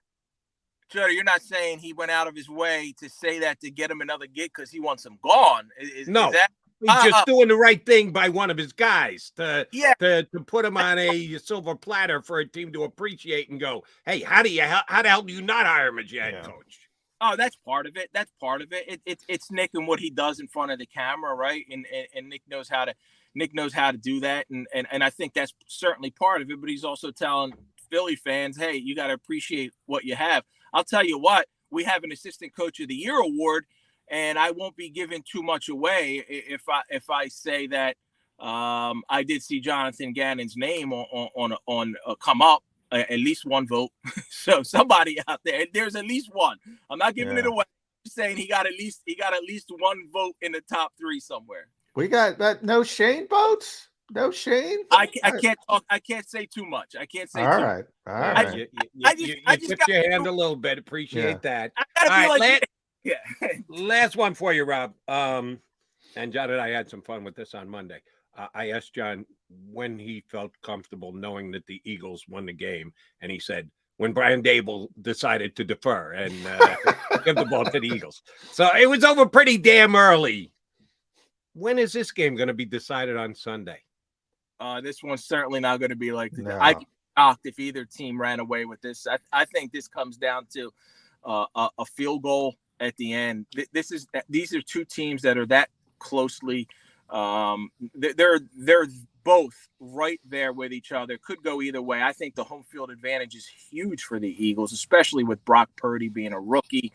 Never faced anything quite like this. This is what it's all about, having that game in the link, trying to make his life miserable, maybe get that one turnover that's going to impact the game, whether it's inside the red zone or whether it's on the opposite side and gives your offense a short field. Robbie Gould, I think, is perfect in his lifetime in the playoffs. Yeah. Goals, boy, right? I think he's 40 now, Rob. You know, maybe age finally shows up for Rob, but I wouldn't. Yeah, if it's Robbie Gould to win it, I'm concerned. I'm very concerned if I'm an Eagles fan. Like, I'm looking at this line at 2.5, and I'm debating taking the Eagles straight up and the Niners to cover, because I think it might be a 1-point game. Ooh, that would be tremendous from an excitement standpoint.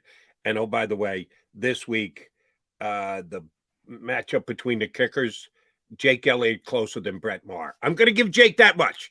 I'm going to take Jake over Brett Maher this week in the kicking matchup between those two teams. That's saying a whole hell of a lot. Maaddi, man, always a pleasure, buddy. Enjoy the rest of your winter/fall/summer today down there in Tampa. Mac, man, will see you in the press box. Safe travels up, Rob. Always a pleasure. Oh, he froze up on us. Froze up at the very end. He got the last word in, and that's all he needed. We got the smiling Rob Maaddi face. We should keep that for freeze posterity. That and save that. Yeah. Exactly right. All right. These two faces are going to take a quick time out, come back, put a bow on the show here on Birds 365.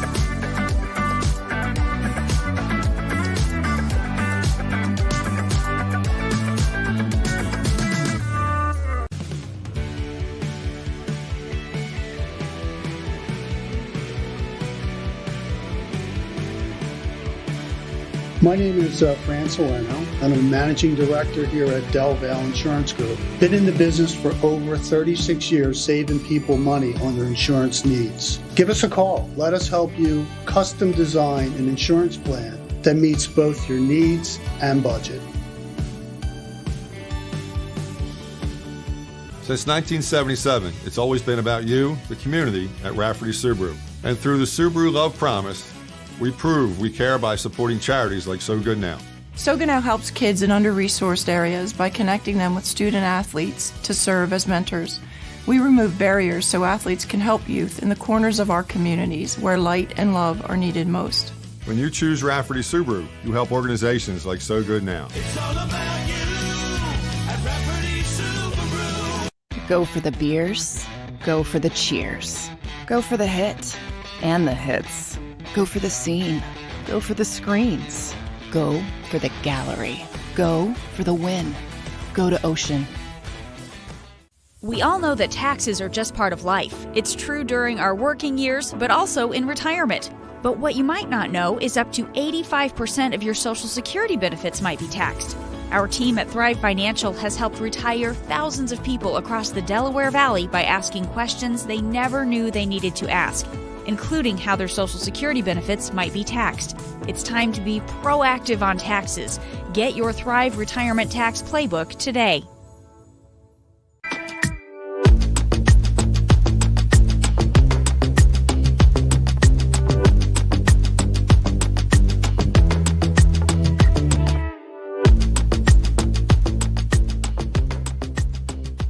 Game Show with Seth Joyner. I knew that they had a running game. Derek Gunn. He has put in the effort. Devin Caney. Had we not won the Super Bowl, what would we be saying? And Mike Missinelli. Well, you know who Philly is. Post game, now streaming on the 6ABC family of apps.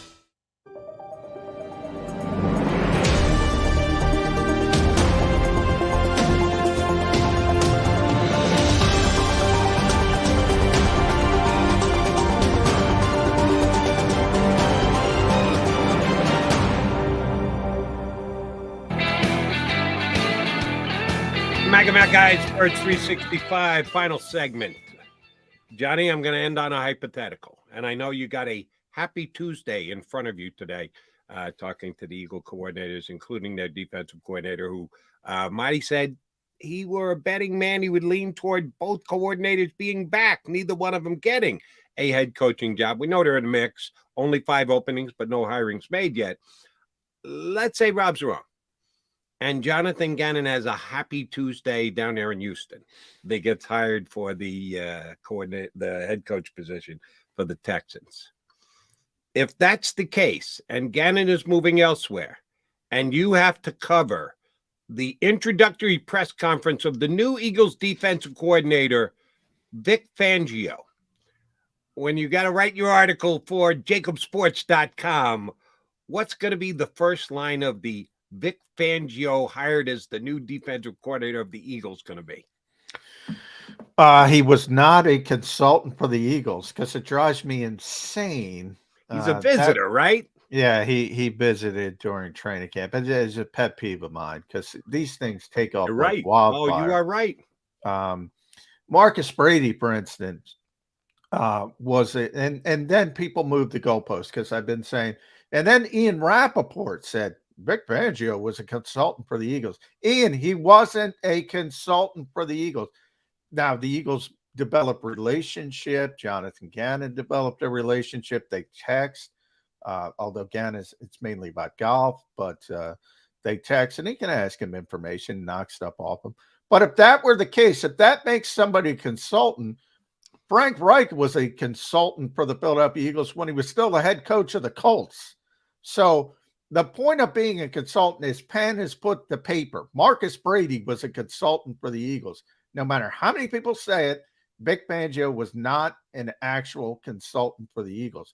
Now, everybody has tremendous respect for Vic Fangio in this league.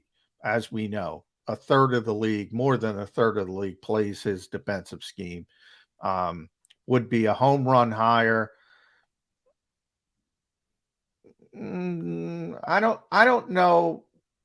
I think Nick Sirianni's loyal to his guys. I think he would rather promote Denard Wilson. But if they hire Vic Fangio, it would be a home run hire. They don't have to change the scheme. It's his scheme. He's the best defensive mind out there. So I would say home run hire if they were able to get Vic Fangio. Let me just put this in the mix.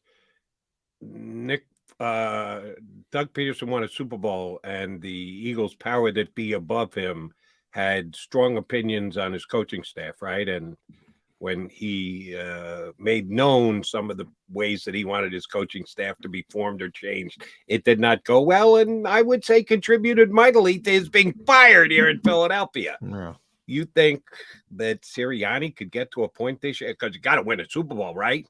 That he can go, no, I want this guy. We're hiring this guy to the defense. We're elevating this guy for my staff. Sorry, no Vic Fangio. You don't think he'd actually go there, do you? That is where it all started. That's when I talk about sense of urgency. These are the kind of things that happen, Jody. If Nick Sirianni says, you know what, I'm comfortable with Denard, and the Eagles say, hey, you know what, Nick, Vic's more accomplished. Vic's the guy. This is his scheme. Little thing like that, little ripple like that can start to develop a divide where you had a Super Bowl winning coach. Hopefully the Eagles get it done this year, but you had a accomplished Super Bowl winning coach who stood up for his guys and said, you know what? And there's the rift. I'm just saying, sense of urgency. That's why I asked the question. It'll be interesting to see how it shakes out. All right, so you're talking to the coordinators this afternoon, and you're back here talking to me tomorrow? That is correct. Day to day, as I always say, but hopefully more than Patrick Mahomes. Not 4 to 6 weeks, day to day. John McMullen, Jody McDonald, back here in 2 and 2. You've been listening to Birds 365. the destination for the passionate Eagles football fan who bleeds green. If it's Eagles football, we're talking about it. Debate inside the locker room and guests that are some of the greatest football minds from around the region. We hope you enjoyed the show. We know we had a blast. Make sure to like, comment, and subscribe, and we'll be back soon. But in the meantime, hook up with us on social media at JAKIB Sports. See you next time on Birds 365.